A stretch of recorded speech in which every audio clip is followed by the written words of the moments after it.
Okay, all you new moms and moms to be out there, this deep dive is for you. Definitely. We're diving into 10 things I wish I had known as a first-time mom. Okay. It's a blog post by Rachel, a mom of 3, Uh-huh. and a baby sleep expert. That sounds really interesting. Her post is really about those early months of motherhood. Right. It's so valuable that she doesn't try to sugarcoat anything. Yeah, I think a lot of those parenting books paint this idyllic picture of newborns. Yeah, they make it seem like babies are these perfect little angels. Like they're always sleeping peacefully in those Pinterest-worthy nurseries. Exactly. But I think Rachel's first point about realistic infant sleep really resonated with me. Yeah, it's like no one ever told me that my baby wouldn't sleep like that. Right. It's not always like that. And I love how she brings up the idea of the 4th trimester. Yeah, you don't hear about that very often. Yeah, a lot of people might not even know what that is. Can you explain that a bit more? What is the 4th trimester? So basically, it's the idea that for babies, like those first 3 months after birth, Okay. they're kind of like an extension of being in the womb. Oh, Like all their systems are still maturing, Right. and they really crave that closeness they had for 9 months. Okay. And I think what that tells us is that they're not really ready to be independent little sleepers right away. So, like those perfectly styled nurseries, Yeah. those aren't really what babies want. No, not at all. It's actually pretty fascinating when you think about all the things that babies bake through during those first few months. What do you mean? Well, their nervous systems are still developing, Oh, right. and they're learning to regulate their temperature outside the womb, Mm-hmm. and their sleep cycles are just completely different from ours. It really makes you realize that they're coming from a completely different place developmentally. For sure. And maybe we need to cut them some slack. Totally. I mean, especially when you're struggling with all those sleepless nights, Yeah. you start to wonder if you're doing something wrong. Yeah, do you think that's where a lot of that anxiety comes from for new parents? Oh, absolutely. Yeah. It's like there's this pressure to get everything right from the start. And sleep is a huge part of that. Right, because if the baby's not sleeping, then you must be doing something wrong. Exactly. But you know what? Sometimes it's not about, like, fixing their sleep. It's more about just meeting their needs. Yeah, in a way that feels right for both the baby and the parents. Yeah. It's kind of about letting go of all those expectations. And just embracing the reality. That babies, well, they just do things differently. Exactly. And it's okay. That's a good segue into her next point, What's that? breastfeeding. Okay. She doesn't hold back at all on all the challenges. Yeah, it's not always easy. And she even calls out the lack of open conversations around, just the realities of breastfeeding. I think it's something people don't want to talk about. Yeah, I think it's seen as like, you're supposed to just know how to do it. Or that it's this beautiful bonding experience. Yeah. But it's not always like that. No, and it can be so physically and emotionally demanding. In ways you wouldn't expect. Yeah, and I think what really stood out to me was Yeah. how she compares the emotional energy involved Oh, yeah. with breastfeeding versus bottle feeding. That's something you don't hear about often. No, but it's real. It's important to acknowledge those differences To support moms. in whatever they choose to Yeah, do. exactly, without any judgment or pressure. Speaking of support, Yeah. Rachel also talks about dads. Yeah. Like the often overlooked adjustment period that dads go through. It's so true. We focus so much on the mom Yeah. that we forget that dads are going through a huge transition too. They're adjusting to this new role. Right. And their relationship is changing. Right, and they're probably sleep deprived too. Yeah. The whole family dynamic shifts. Yeah. Everyone needs time to find their new roles. Rachel mentions recognizing and supporting both parents' needs. I think communication is so important for that. Yeah. To be able to talk about everything openly, And share the workload. support each other, Yeah.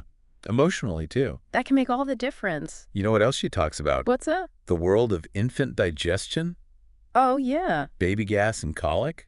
Oh, we've all been there. 3 a.m. Googling, is this normal? Frantically searching for answers. Right, it can be overwhelming. Especially when you're getting all this conflicting information online. Oh, for sure. I think Rachel offers some really good tips Yeah. for telling the difference between like normal gas Yeah, and something more serious. which can be really scary. Yeah, and she emphasizes seeking out holistic medical advice when you need it. I was curious about that. What do you mean? Like, what does she mean by holistic medical advice? Yeah. Well, it's like looking at the baby's health as a whole. Oh, okay. Like considering things beyond just the physical symptoms. Okay. So that could be things like diet or environment. Even emotional well-being. Not just jumping to medication. Yeah, it's about finding solutions that address the root cause. Not just masking the symptoms. Yeah, and I think it kind of ties into trusting your instincts as a parent. And you know what else requires a lot of trust in your instincts? What's that? Rest and recovery. Oh, yeah. I think Rachel's point about the pressure to bounce back after childbirth, Yeah. it really hit home for me. There's so much pressure to be productive. All the time.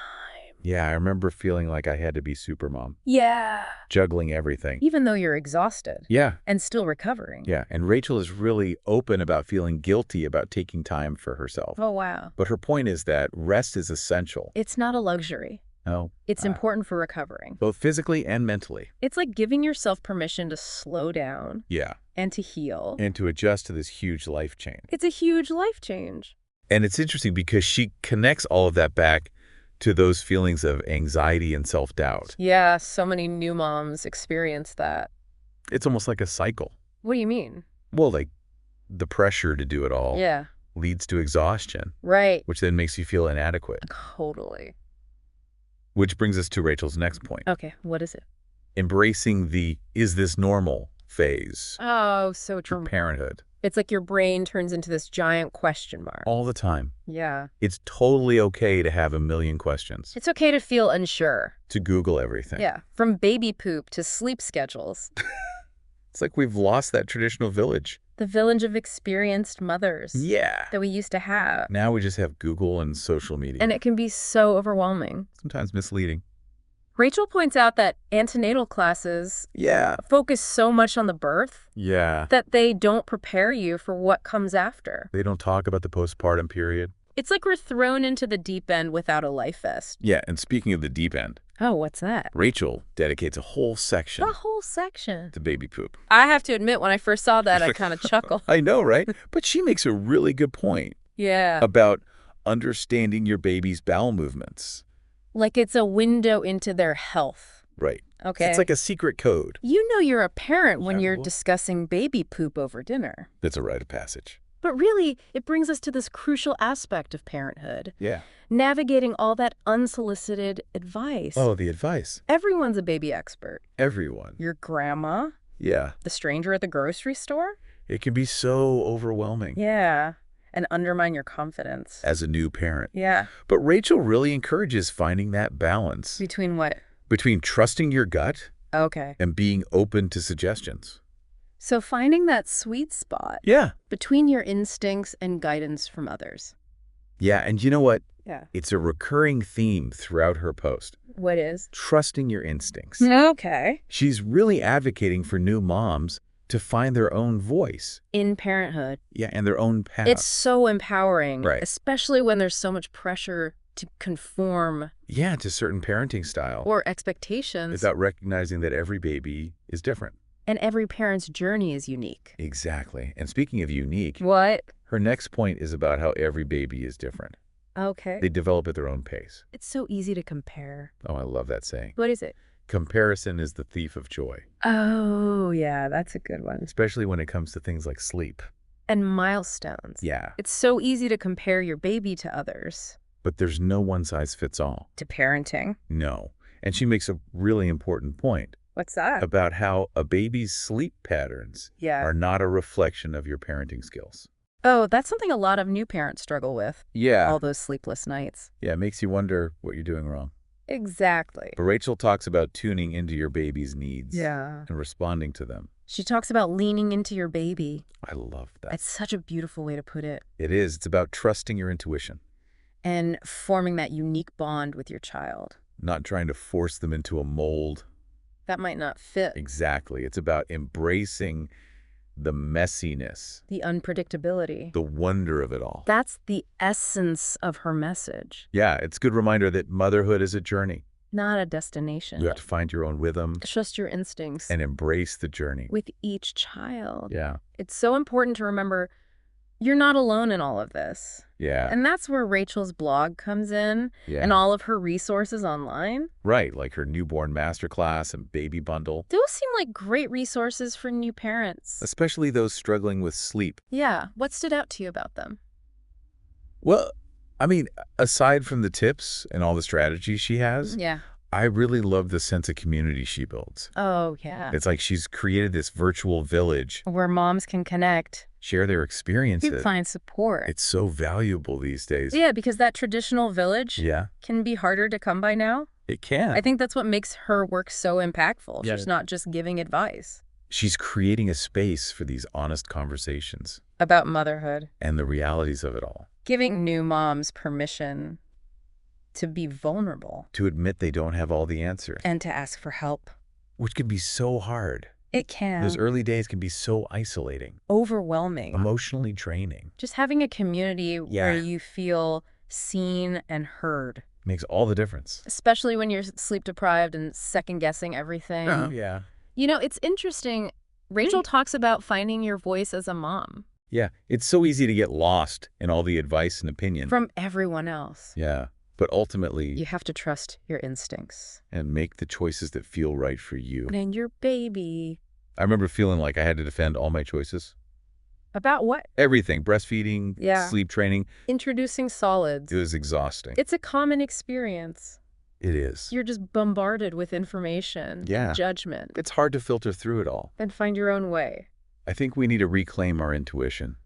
That inner knowing that we have as mothers. And I think Rachel's work encourages that. It does. It's an ongoing process. It is. A journey of self-discovery that unfolds as we go through motherhood. It's about learning to trust ourselves. To listen to our babies Yeah. and find a rhythm that works. For our family. And there's no such thing as a perfect parent. Nope. We all make mistakes. We all have doubts. It's all part of learning. It's about embracing the mess. The imperfections. And celebrating the small wins. As we wrap up Yeah. this deep dive into Rachel's insights, it's important to remember Right. motherhood isn't about perfection It's about the journey. with all its ups and downs. Finding joy in the chaos. Connection in the sleep deprivation. And strength in our vulnerability. And knowing that we're not alone. Never alone. There's a community of moms out there Who understand. who support. Who remind us that we got this. We do. And as we close out this conversation, Okay. I want to leave our listeners with a thought-provoking question. What's one thing you wish you had known before becoming a mom? It's a question that can spark some reflection Yeah. and maybe even help out other moms. It's a great question. Something to ponder. And maybe even share with the community. Yeah, like on social media. Sometimes the best advice comes from people who've been there. Exactly. So as Rachel says, Lean into your baby. trust your instincts. Don't be afraid to ask for help. So to all the new moms out there, Yeah. embrace the journey. Find your village. Know that you are capable Strong. and amazing. You got this. Keep diving deep. Keep learning. And keep celebrating motherhood. Thanks for joining us. Yeah.